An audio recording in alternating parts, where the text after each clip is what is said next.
우리 함께 말씀 보겠습니다. 오늘 욥기 16장을 읽었는데요. 16장, 17장, 18장 다 같이 한번 다뤄보도록 하겠습니다.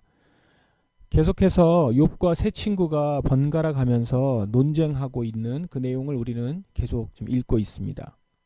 오늘 읽은 부분은 지금 16장을 먼저 읽었는데 그 부분은 욥이 엘리바스의 두 번째 말, 앞에 나와 있는 두 번째 말에 대해서 항변하는 부분입니다. 욥은 여전히 괴로운 가운데 있습니다. 더 괴로운 것은 친구들이 욥을 정죄하고 있다는 점입니다.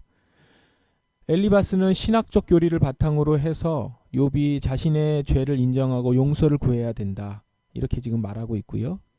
빌닷은 지혜자들의 가르침을 바탕으로 욥이 죄가 있음이 틀림없다, 그러나 완전히 망할 정도는 아니니까 지금이라도 기도하고 선한 일을 함으로써 돌아와야 된다, 이제 이렇게 말을 하고 있고요. 소발은 하나님의 신비로운 세계의 역사 가운데서 욥이 바뀌어야 할 부분이 있어서 고난을 주신 것이다, 뭔가 뜻이 있어서 고난을 주신 것이다, 이렇게 말합니다. 그러므로 자신의 내면을 돌아봐야 된다라는 점을 소발은 강조합니다. 이렇게 엘리바스, 빌닷, 소발 차례차례 얘기를 하는데 조금씩 그 근거라든가 그런 내용들은 다르지만 주장하는 바는 한결같습니다. 지금 욥이 고난당하고 있는 이유가 욥 자신의 문제 때문이라는 것이죠. 그걸 지금 강조하고 있는 겁니다. 이것에 대해서 이제 욥은 어떻습니까? 괴롭죠. 16장 2절을 보시면 그런 말은 너무 많이 들었다네. 자네들은 위로는커녕 괴로움만 더해주는군, 이렇게 얘기하죠. 그러니까 친구들이 그의 어려움을 가중시키고 있다라고 토로하는 것입니다.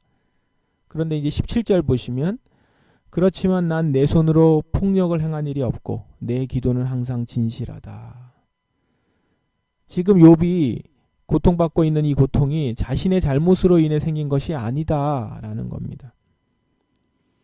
기도하라고 나한테 충고하고 있는데 나는 기도하고 있었고, 진실되게 하나님께 하라고 하는데 나는 항상 진실하다 라고 주장을 하는 거죠. 이렇게 말하면서 욥은 슬픕니다. 내 편이 하나도 없다는 것이 괴로운 거예요.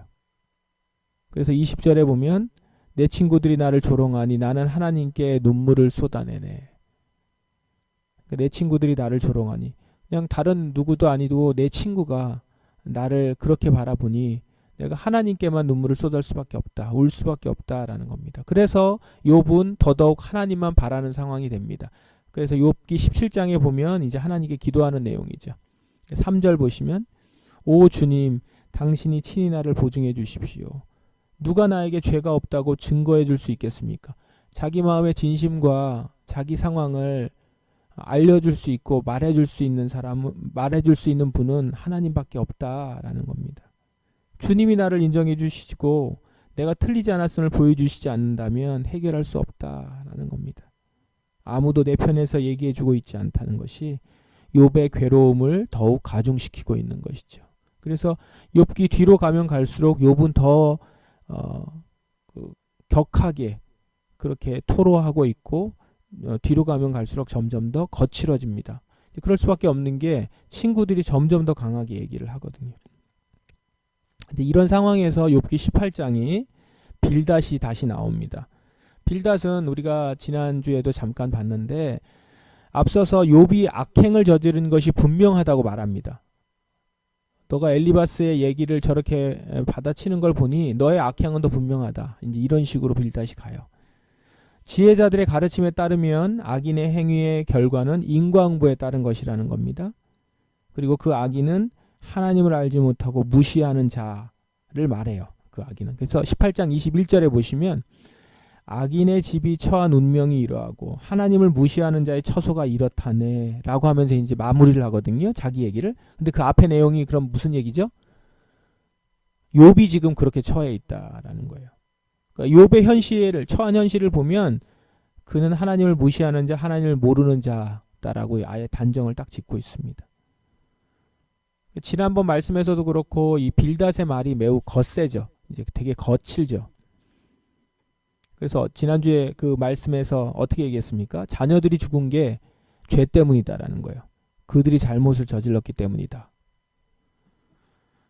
지금 죽은 자녀들로 인해서 상심하고 있는 아버지에게 이 말을 하고 있는 거예요. 그러면서 마치 욥을 위한다고 얘기하는 거거든요.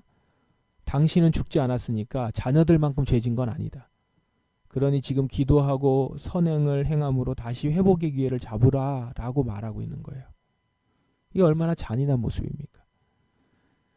빌닷은 첫 번째 발언보다, 이 지금 두 번째 발언인데, 첫 번째 발언보다 더 흥분해서 욥에게 변화를 강요합니다. 이 변화를 계속 강요해요. 말하면서 점점 흥분을 해서 욥의 말에 반발하는 빌닷의 모습을 보면서 냉혈한 같이 이렇게 얘기하는 것이죠. 지금 악인이다. 악인의 처소가 너와 같을 것이다.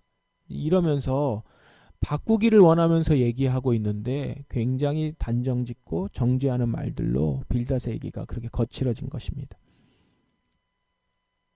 오늘도 우리가 욥기를 같이 읽으면서 다시 한번 생각하게 됩니다. 자기가 알고 있는 것이 전부라 여기고 단정짓는 것이 얼마나 위험한 결과로 나타나는지. 우리 신자들이 이 부분을 정말 조심해야 합니다. 자기가 아는 신앙 지식에 근거해서 쉽게 단정짓거나 말을 하기도 하는 것, 이런 것들 말입니다. 그런데 그렇게 확신에 차서 말하는 것이 상대방의 상황을 전혀 고려하지 않고 교정하려고 하는 그런 강요하는 것일 수 있다는 것, 그런 것이죠. 예를 들어서 어떤 사람이 안 좋은 일을 당하면 곧바로 저 사람은 죄를 지어서 저렇다 라고 하면서 고쳐야 된다, 변해야 된다 이렇게 생각하고 때로는 그렇게 말을 하고 하는 것을, 그런 강요하는 모습, 이런 모습들 말입니다. 특히 영적인 체험이나 이런 영적인 체험이 많은 분들 있잖아요. 뭐 기도를 많이 한다고 하고 영적인 체험이 좀 있다고 하는 분들이 하나님의 말씀을 종합적으로 보지 못하고 일부 교리만 강조하거나 자기가 경험한 것만 강조하면서 이렇게 단정짓는 경우가 많습니다. 지금 그 소발이, 우리가 소발에 대해서는 안 봤는데 소발이 이제 특히 그렇게 얘기를 하죠. 결국 상대방의 아픔을 헤아리지는 못하고 자기 주장만 하는 겁니다. 내가 아는 것만 얘기하는 거예요. 그래서 결과적으로는 상대를 정죄하고 상처에 상처를 더하는 것만 남는 것이죠. 내가 너를 위해서 얘기하는 거야. 하나님 말씀 내가 알고 있는데 너 이렇게 하면 안 돼. 너가 지금 힘든 건 아는데, 안다고 하면서 거기다가 더 또한 상처를 껴는 것이죠. 아픈 상태를 보듬고 안아주는 게 아니라 교정하고 고쳐야 하는 대상으로만 보는 겁니다. 이런 모습을 제3자가 볼 때는 그냥 무례하고 무자비한 사람일 뿐인 것이죠. 기억하십니까? 2005년에, 벌써 20년 됐네요. 2005년에 동남아에서 쓰나미로 수만 명이 죽었습니다. 많이 죽은 데는 8만 명 이상 죽었는데, 그 쓰나미가 아직까지 복구가 안 됐을 즈음에 우리 한국에서 어느 큰 교회 목사가 이렇게 설교했습니다. 쓰나미는 하나님의 심판이다. 주일에 예배 안 드리고 향락 즐기며 놀던 자들이 죽은 거고, 이전에 기독교 박해가 있었던 곳인데 그곳에 쓰나미가 있다. 이렇게 설교를 했습니다. 하나님의 심판이 임하고 악한 자들이 이렇게 벌을 받는다라고 한 거예요. 세월호 참사가 있을 때 한 교회 목사가 이렇게 설교했습니다. 죄에 빠진 우리나라 국민들을 회개시키기 위해서 하나님이 아이들을 제물로 삼아서 세월호를 침몰시켰다. 그 죄라는 것도 무슨 죄였냐면 11조, 주일성소 이런 거 안 한 것을 말한 것이었어요. 그래서 해결책은 기도하고 11조 생활 잘하고 주일성소 잘해야 된다라는 겁니다. 그렇게 잘하면 한국교회, 대한민국은 다시 회복될 수 있다. 자, 보세요. 이 설교들 빌닷이 한 말하고 다르지 않죠.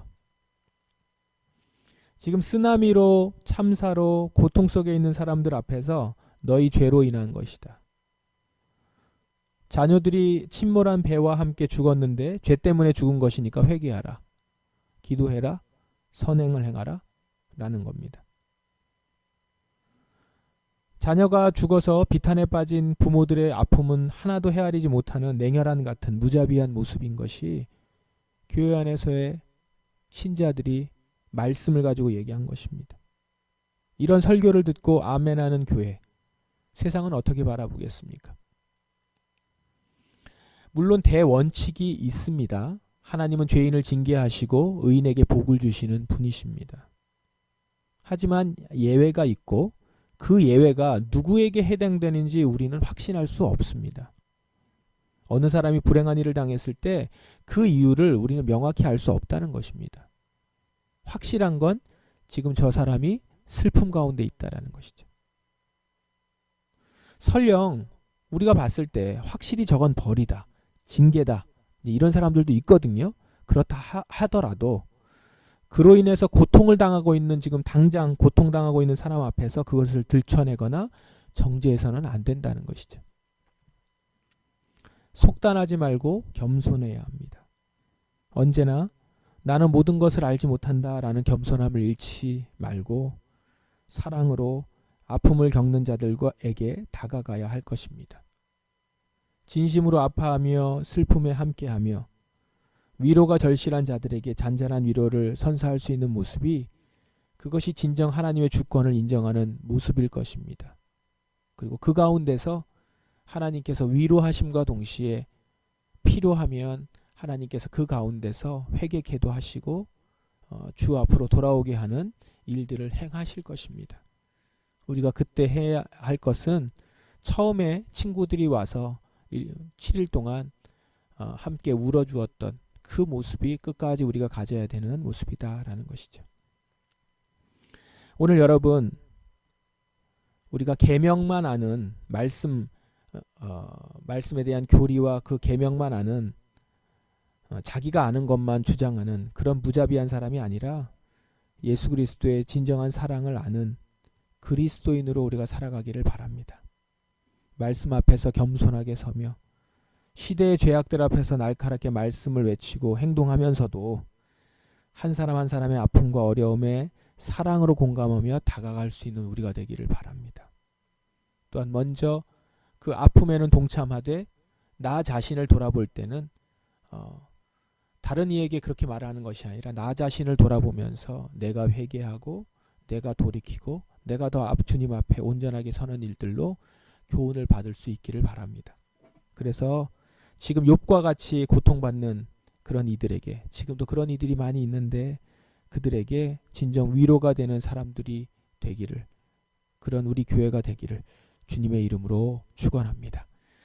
함께 우리 기도하겠습니다. 우리 말씀을 기억하시면서 기도하십시다. 주님, 오늘 제가 주님 앞에서 주님의 또한 마음을 가지고 사람을 바라보게 하시고 또한 나 자신을 돌아보게 하여 주옵소서.